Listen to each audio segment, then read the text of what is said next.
You're listening to It's Killing Me, where I, comedian, mental health Okage, Shane Kenny, unpack mental health history and all the things that impact it. That's why I'm on the scene here in San Diego at Comic-Con International. Cue the music.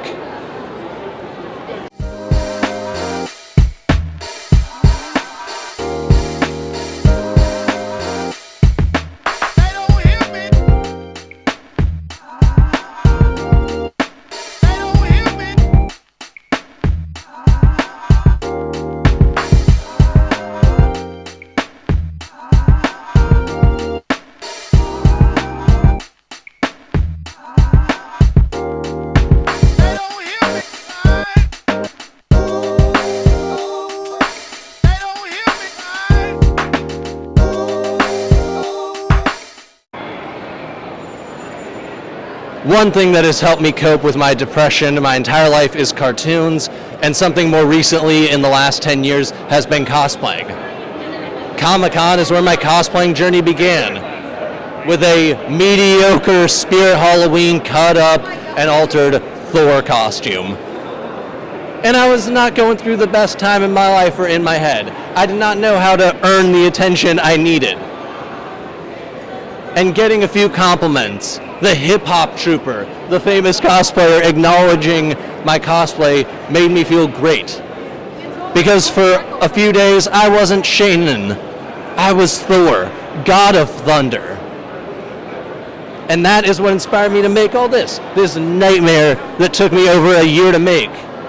To find a character I love, identified with, and didn't have to cut my hair for.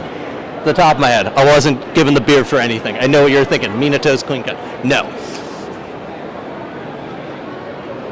And it's heartwarming to see so many people out here. Not just cosplayers, but kiddos, because even on the big screen, up close, the heroes can feel so far away. Whereas at a place like this, I was the closest to meeting Thor they might ever get.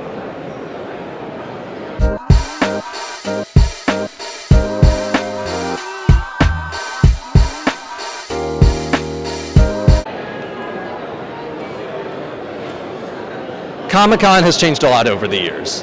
I started coming here in 2015, 2016, and 2017, and it was like peak DC and Marvel.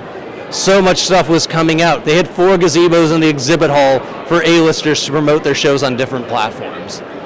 And because of the writers and actors strikes and the threat of other unions like IATSE and Teamsters going on strike because they need wages to survive as inflation rises, it's heartwarming to still see geeks come out by the thousands and thousands to enjoy our shared culture, our nerdom, to get dressed up, to bring these characters to life, to bring out the niche comic books and the original art so we can enjoy each other's work and each other's worlds. I know not everyone knows my cosplay, but I see the appreciation. And I don't know other people's cosplays, but I appreciate the dedication. Geeks are always going to come together. We just need an excuse and a mutually agreed upon location. Geek culture thrived in the shadows before Hollywood realized they could make money off of us. And it's heartbreaking because I wish I had more money to spend on art, on movies, on all these things. But the sad truth is, so many of the people who work in the entertainment industry are the audiences of the movies they help make. But they struggle to make ends meet, and that's why they don't have the money to go out to movies, to buy those superhero toys for their kids, and to pay for all the various platforms to see all of the shows.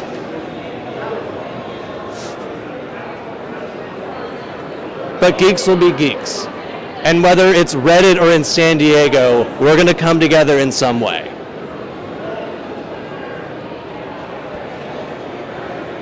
He knows what I'm talking about. He knows what I'm feeling here.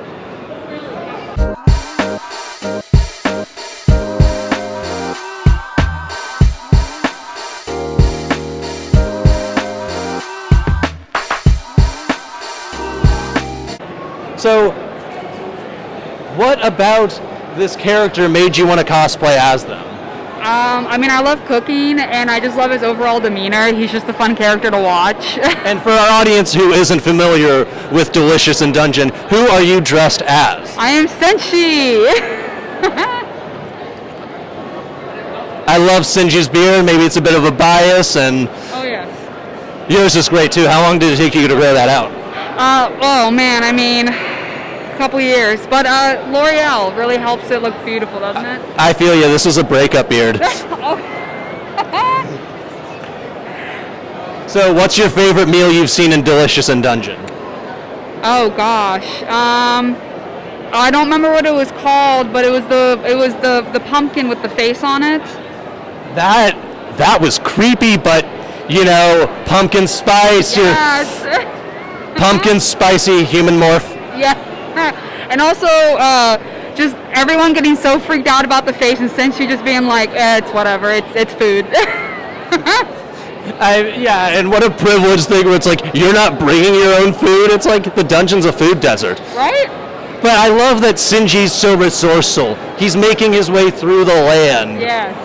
And in a weird way, he's helping the ecosystem thrive with his compost golems and by cleaning up after his eatings. Like, in a weird way, like, Shinji kind of has this indigenous approach to assisting the ecosystem. And I think that's another reason why I really like him, is because I love nature, I love national parks and whatnot, and just to see someone who cares so much about the dungeon, got mad at people for not doing what they should be doing, but is willing to learn with other people. I just really enjoyed that.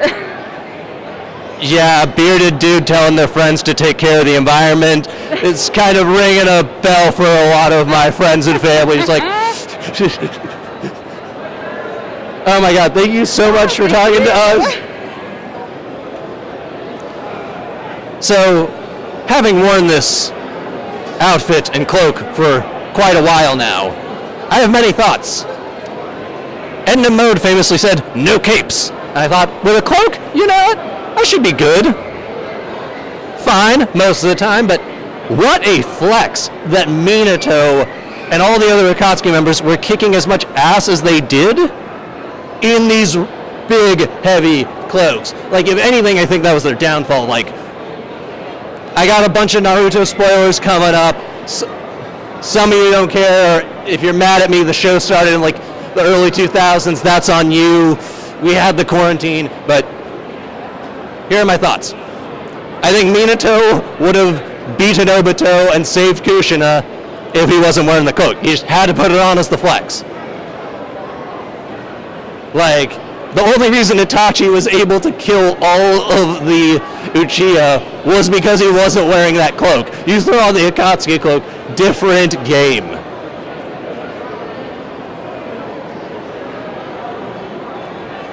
And if Pain hadn't been wearing the Akatsuki cloaks, Jiraiya would have been dropped in a minute.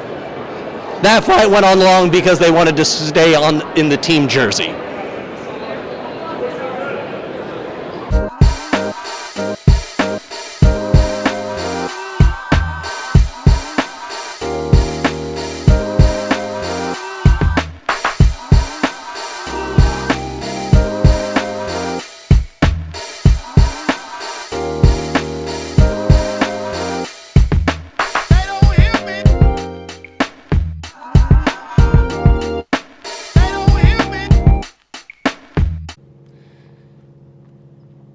Something that has made me depressed and anxious since I first learned about it as a kid, and even more depressed, anxious, and angry as a teenager and adult as I further educated myself, is the plight of immigrants all over the world, and specifically here in my own backyard of California. That's why I'm here at the US-Mexico border in San Diego, because I wanted to see this environmental and moral catastrophe for my own eyes. And this metal Skeletor caterpillar radiates trauma for so many who seek refuge on the northern side of it. Hearing the stories of friends, community members, and strangers, it breaks my heart. The sacrifices people make for stuff I was born into.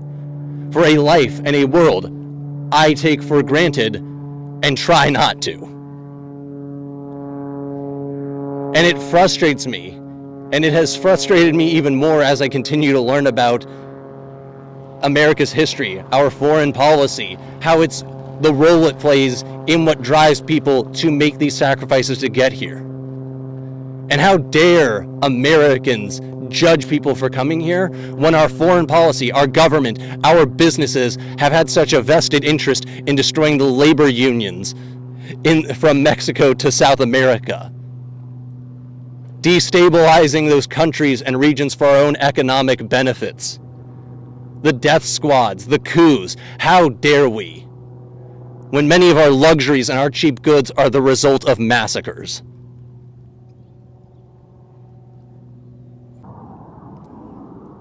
As I was digesting the gravity of this situation in high school and the role my privilege played in it and how I interpreted it, Henry Rollins gave me a great perspective on this. He's traveled the world and he talked about empathizing with people in all these variety of situations, politically, socially, economically. And after he reflected on, much like I have, what people go through immigrating here, all he had to say was, anyone willing to go through all of that, I'm honored to share a country with you. So simple, so eloquent. Because is that not what the people we'd want members of our community? People who are willing to give everything for it, when so many of us don't vote or participate in our communities already? It's a lot to process. But this issue is not just here. It happens in a variety of ways and a variety of forms all over the world. In Ireland, in Gaza, walls divide and people are just trying to exist. And it's frustrating because it doesn't just impact the people, it impacts the ecosystems all around. All of the ecosystems destroyed and ruined so these foundations can be put in place. The animals that are divided, the animals that make our communities and these spaces so beautiful and so vibrant.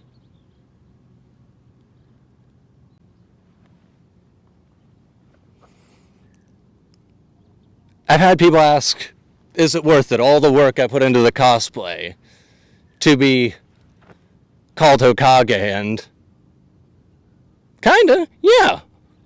Because every time someone calls me Hokage, I get a dopamine.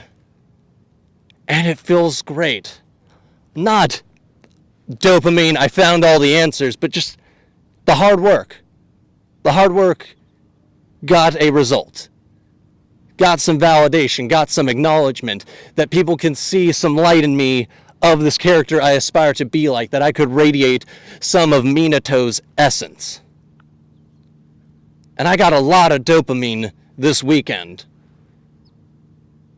But this thing, this big metal trauma line in the sand is so depressing that it drained all the Hokage dopamine right out of me. And all the people who struggle, all the kiddos who are on the other side or making their way there, they deserve to be at Comic-Con so much more than I do. They need it. They deserve a childhood. And the parents that sacrifice everything to be with them and even let them go without them and make that heartbreaking decision deserve to see their kids happy. And that shouldn't be a radical idea. That's empathy. Because they've given heaven and all just to get close.